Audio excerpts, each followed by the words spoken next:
इस बार मॉनसून कैसा होगा? बारिश कम होगी या ज्यादा होगी? आज के वैज्ञानिक युग में यह बता पाना बेहद ही आसान है। मौसम वैज्ञानिक समय रहते बता देते हैं कि आने वाले दिनों में मौसम कैसा रहेगा, लेकिन उत्तर प्रदेश में एक ऐसा मंदिर है जो मॉनसून बताता है। इस मंदिर के बारे में ऐसी मान्यता है कि यहां से मॉनसून को लेकर जो भी भविष्यवाणी की जाती है वो बिल्कुल सच होती है।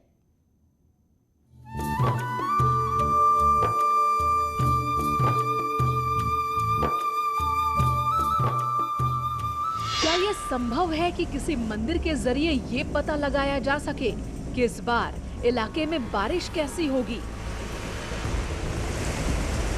मंदिर में देवी देवताओं की मूर्तियों तक तो ठीक है, लेकिन मंदिर और मॉनसून का क्या कनेक्शन है? मॉनसून की आहट बताने वाले इस मंदिर की क्या कहानी है? मॉनसून वाला मंदिर फसाना है या हकीकत? अगर मंदिर मॉनसून की जानकारी देता है तो कैसे देता है? जब इस मंदिर की कहानियों के बारे में हमने सुना तो ये सभी सवाल आगे पीछे घूमने लगे। मंदिर और मॉनसून की कहानी के इस दावे को समझने के लिए हमारी टीम निकल पड़ी उत्तर प्रदेश के कानपुर। देश की राजधानी दिल्ली से लगभग 495 किलोमीटर पूर्व और यूपी की राजधानी लखनऊ से लगभग 95 किलोमीटर दक्षिण की ओर स्थित है कानपुर नगर। हमारी मंजिल थी कानपुर का बेहटा बुजुर्ग गांव। इसी गांव में स्थित है 4200 साल पुराना जगन्नाथ मंदिर, जिसके बारे में दावा किया जाता है कि ये मंदिर मॉनसून का पूर्वानुमान बताता है। बेहटा बुजुर्ग गांव कानपुर शहर से 50 किलोमीटर दूर है। शहर से कुछ देर की ड्राइविंग के बाद हमारी टीम पहुंच गई उस मंदिर के पास, जिसकी अद्भुत कहानी का सच जानने के लिए हम यहां आए थे। वैज्ञानिक युग में मौसम की सटीक भविष्यवाणी करना बेहद आसान है। कब तूफान आएगा, कब बारिश होगी, यह वैज्ञानिक आसानी से बता सकते हैं, लेकिन सदियों पहले यह इतना आसान नहीं था। लेकिन कानपुर में एक ऐसा मंदिर है जो सदियों से मानसून आने की और बारिश की सटीक भविष्यवाणी करता आया है। आइए आज आपको इस मंदिर में लेकर चलते हैं। भगवान जगन्नाथ के इस मंदिर को मानसून मंदिर के नाम से भी जाना जाता है। मंदिर के मेन गेट के बिल्कुल बगल में एक पुरातत्व विभाग का बोर्ड लगा हुआ है, जो इस बात के लिए आगाह करता है कि मंदिर कितना पुराना और कितना महत्वपूर्ण है। मंदिर के चारों ओर बाउंड्री वॉल है जो इसकी सुरक्षा व्यवस्था को सुनिश्चित करती है। मंदिर में प्रवेश करने के लिए एक गेट है। उसी गेट से श्याम तिवारी इस ऐतिहासिक मंदिर में प्रवेश करते हैं। इस मंदिर की बनावट आधुनिक मंदिरों से बिल्कुल अलग है। देखने में ऐसा लगता है कि पूरा मंदिर ही गुंबज है। मंदिर में घुसते ही हमारी मुलाकात यहाँ के पुजारी केपी शुक्ला से हुई। केपी शुक्ला इस मंदिर में पिछले 50 साल से पूजा करते हैं। इनसे पहले इनके पिताजी मंदिर के पुजारी थे। पुजारी केपी शुक्ला ने बताया कि मंदिर जिस हालत में इस वक्त दिख रहा है, ये इसका मूल रूप नहीं है। मंदिर बहुत युगों पुराना मंदिर है। इस मंदिर का जो ये मूल स्वरूप नहीं है। इस मंदिर का कई बार जीर्णोद्धार हो चुका है। जैसे जैसे राजा आते गए समय पे अपना इसमें कुछ पुनरुत्थान जोड़ते गए।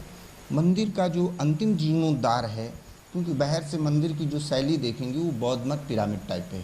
इससे मालूम होता है कि जिस समय मंदिर का अंतिम जीर्णोद्धार हुआ होगा उस समय या तो बौद्ध सभ्यता ज़्यादा प्रचार प्रसार में होगी या किसी बौद्ध धर्मी राजा ने इसका जीर्णोद्धार कराया होगा। ये मंदिर कई बार टूटा और बना है। अभी ये जिस रूप में हमारे सामने है, ये इसका मूल स्वरूप नहीं है। पुजारी से बात करने के बाद मालूम चला कि मंदिर के बारे में जितनी बातें हमने सुनी थी, यह मामला उससे कहीं ज्यादा है।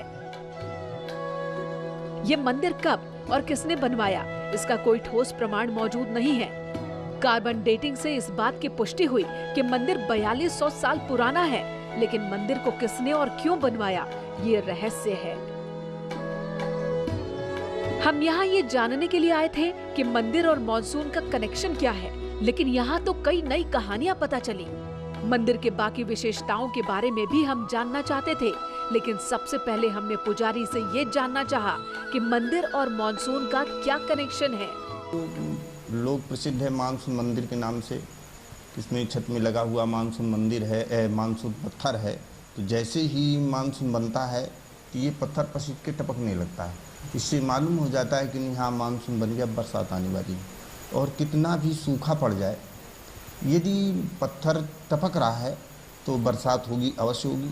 ये यहाँ के आसपास के जनमानस को पूर्णतः विश्वास है। इस मंदिर और मानसून की कहानी का केंद्र इसके गुंबज में लगा पत्थर है। इस पत्थर से ही जगन्नाथ के भक्त मानसून की आहट का अनुमान लगाते हैं। भगवान जगन्नाथ जी के इस मंदिर की सबसे बड़ी खासियत यह है कि ये मानसून की सटीक भविष्यवाणी करता है। और ये भविष्यवाणी करता है मंदिर के ऊपर लगा हुआ एक पत्थर। दिखाना चाहेंगे उस पत्थर को। आप देख सकते हैं कि ऊपर ये पत्थर लगा हुआ है। इस पत्थर से ही ये पता चलता है कि इस साल किस तरीके का मानसून रहने वाला है, कब मानसून आएगा और कितनी बारिश होगी। इस पत्थर के जब चारों तरफ बूंदें आती हैं तब ये मानसून आने का संकेत होता है। और बूंदें किस आकार की हैं, कितनी छोटी हैं, कितनी बड़ी हैं और कितने एरिया में फैली हुई हैं, इससे ये पता चलता है कि इस साल किस तरीके की बारिश होने वाली है। ऐसी मान्यता है कि मॉनसून के करीब एक हफ्ते पहले इस पत्थर से पानी की बूंदें टपकने लगती हैं। पत्थरों में पानी कहां से आता है, ये अपने आप में रहस्य है। मंदिर के पुजारी कहते हैं कि ये प्राकृतिक है। पुजारी की माने तो IIT कानपुर के रिसर्चर भी कई बार मंदिर में आ चुके हैं, लेकिन आज तक ये पता नहीं चल पाया कि पानी कहां से आता है। जो है काफ़ी वैज्ञानिक लोग और भी आते हैं IIT से, और देश के कोने कोने से भी लोग आते हैं। लेकिन पत्थर विभिन्न तरीके के होते हैं। कुछ पत्थर ऐसे होते हैं कि जैसे पानी में तैरते हैं, कुछ पानी में डूब जाते हैं। उसी प्रकार से पत्थर की क्वालिटी है अलग, कि जो जैसे ही मानसून बनता है वैसे ही पत्थर पसीज कर टपकने लगता है। इस मंदिर की एक खासियत ये भी है कि बारिश शुरू हो जाने के बाद मंदिर की छत से पानी टपकना बंद हो जाता है। पूरे बरसात के सीजन में पानी की एक बूंद भी मंदिर के गर्भगृह में नहीं गिरती। मानसून पहले कोई वैज्ञानिक नहीं थे कि पेपर और पत्रिका से देखे कब पानी बरसेगा, क्या होगा। जब से ये मंदिर है तब से इससे क्षेत्रवासी या गांववासी इसी पे आस्था रखते हैं। पूछते रहते हैं कि भैया बारिश पानी टपका कि नहीं, मंदिर से टपका। और इसमें विशेषता 8 दिन पहले संकेत देता है कितनी बारिश होनी है। अगर इसमें सीला ना आ जाए तो बूंदाबांदी, और अगर इसमें बूंद बन जाए तो गली पनारा, और अगर बड़ी बारिश होनी होगी तो 8-10 दिन बराबर टपकेगा। और एक बड़ी भारी विशेषता यह है कि जब बारिश होगी इसके ऊपर, मंदिर के ऊपर बूंदें पड़ेंगी, तब ये मंदिर का ऊपर का जहाँ से टपकना शुरू होता है पत्थर से, वो बंद हो जाता है। और फिर अब बारिश भर फिर नहीं टपकेगा ये बारिश, बताएगा नहीं। ये अभी तक रहस्य है कि मंदिर की छत से पानी क्यों टपकता है। मंदिर के इस पत्थर और पानी का क्या कनेक्शन है, ये समझने के लिए हमने Chandrashekhar Azad agriculture and technical university के professor doctor SN Sunil Pandey से बात की। डॉक्टर पांडे कहते हैं कि उनकी टीम भी कई बार जगन्नाथ मंदिर गई है, उस पत्थर से टपकते पानी को भी देखा है, लेकिन पानी कहां से और कैसे आता है इसके बारे में अभी तक किसी ठोस नतीजे पर नहीं पहुंच पाए।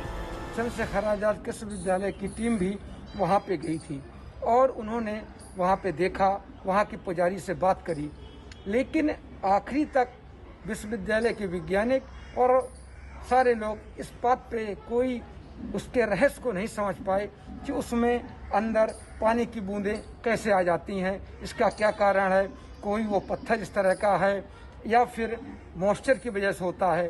लेकिन ये निश्चित है कि जब मानसून आने को होता है तो उस मंदिर में अंदर मानसून आने के पहले थोड़ी सी बूंदें, पानी की बूंदें आ जाती हैं।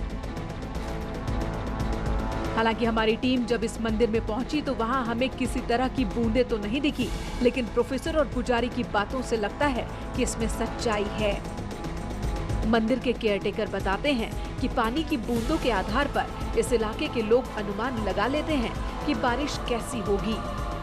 बात सिर्फ बारिश के अनुमान तक सीमित नहीं है। मान्यता ये भी है कि इस पूरे इलाके में आकाशीय बिजली नहीं गिरती।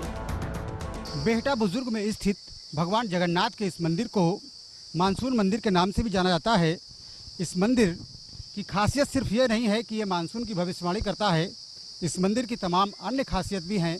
हम आपको बताना चाहेंगे कि इस मंदिर को रथ के आकार में बनाया गया है।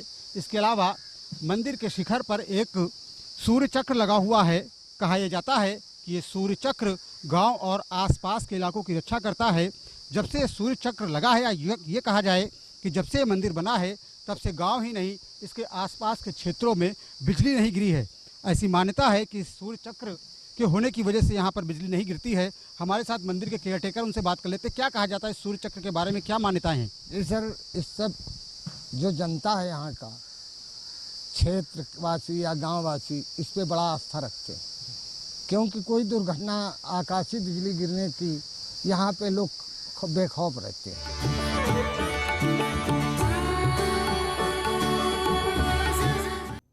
अयोध्या में राम मंदिर का निर्माण तेजी से चल रहा है। इंजीनियर्स और मजदूर दिन रात मंदिर निर्माण के लिए काम कर रहे हैं। लगभग 6 फीट तक मंदिर की नींव भी भर दी गई है। आज हम आपको दिखाएंगे राम मंदिर निर्माण की पहली तस्वीर। कंस्ट्रक्शन साइट पर क्या हो रहा है, वहां किस तरह का नजारा है, मंदिर की नींव किस तरह से बनाई गई है, इस रिपोर्ट में देखिए।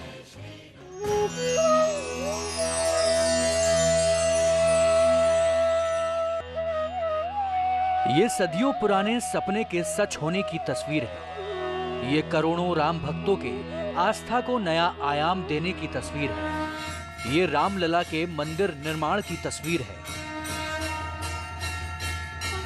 पीढ़ियों के संघर्ष के बाद अयोध्या में राम मंदिर का निर्माण हो रहा है और ये तस्वीर राम मंदिर के नींव की है। मंदिर का आधार तैयार हो गया है। लगभग 400 फीट चौड़ा 300 फीट लंबे प्लॉट पर मंदिर का निर्माण हो रहा है। राम मंदिर की नींव 50 फीट गहरी है। मंदिर के गर्भगृह की नींव भरी जा रही है और लक्ष्य ये है कि अक्टूबर तक नींव का काम पूरा हो जाएगा। मंदिर निर्माण के कामों को देखने के लिए अयोध्या में ट्रस्ट के अधिकारियों और निर्माण में लगे इंजीनियर्स के बीच हर 2 महीने में एक बैठक होती है। उसी सिलसिले में 2 दिन की बैठक फिर से अयोध्या में है। मौजूद है इस समय राम जन्मभूमि परिसर के बाहर और यहीं पर राम जन्मभूमि मंदिर निर्माण के लिए नींव की खुदाई का काम चल रहा है। नींव की खुदाई लगभग 50 मीटर गहरी है, 400 फीट चौड़ी और 300 मीटर लंबी नींव की खुदाई हुई है। इसमें बुनियाद को भरने के लिए तेजी के साथ काम किया जा रहा है और बुनियाद की मजबूती के लिहाज से कंक्रीट, सीमेंट और अब्रक का इस्तेमाल हो रहा है। राम मंदिर निर्माण की स्थिति जानने के लिए अयोध्या में जो बैठक हुई उसमें मंदिर भवन निर्माण के चेयरमैन नृपेंद्र मिश्र, ट्रस्ट के महामंत्री चंपत राय, डॉक्टर अनिल मिश्रा और बिमलेंद्र मोहन प्रताप मिश्रा शामिल हुए। बैठक से पहले सभी लोगों ने रामलला के दर्शन किए और कंस्ट्रक्शन साइट पर जाकर नींव भराई के काम को करीब से देखा। राम मंदिर की 6 फुट बुनियाद भरने का काम पूरा हो चुका है। नींव भरने के लिए सीमेंट और अभ्रक का इस्तेमाल किया जा रहा है। स्थिति तो ठीक चल रही है। गिट्टी का वो डाल रहे हैं, उसको तप डालेंगे ऊपर तक, फिर वहाँ से ऊपर जाकर मंदिर शुरू होगा। अभी सर्किट हाउस में बैठक करेंगे? जी हाँ, जी हाँ। राम जन्मभूमि परिसर में इंजीनियर्स के साथ मीटिंग के बाद ट्रस्ट के सभी अधिकारी अयोध्या के सर्किट हाउस चले गए, जहां ट्रस्ट की मीटिंग हुई और आगे के प्लान को लेकर चर्चा की। मटेरियल ये कहां से आ रहा है, इसके आने में क्या कठिनाइयां आ रही हैं, वर्षा काल में कितनी बाधा पड़ रही है, इसकी डिटेल्ड स्टडी हुई है। तो भी सबको भरोसा है कि हम ये सारा रिफिलिंग अक्टूबर के अंत तक पूरा कर लेंगे। जिस तेजी से अयोध्या में राम मंदिर निर्माण का काम चल रहा है, उससे ये उम्मीद है कि राम मंदिर निर्माण तय समय पर पूरा हो जाएगा। जगत गुरु वासुदेवानंद को उम्मीद है कि साल 2024 तक राम मंदिर तैयार हो जाएगा और राम भक्त अपने आराध्य की आराधना भव्य राम मंदिर में करेंगे। निमिष गोस्वामी, न्यूज़ 18, अयोध्या। इस बुलेटिन में इतना ही। खबरें जारी हैं।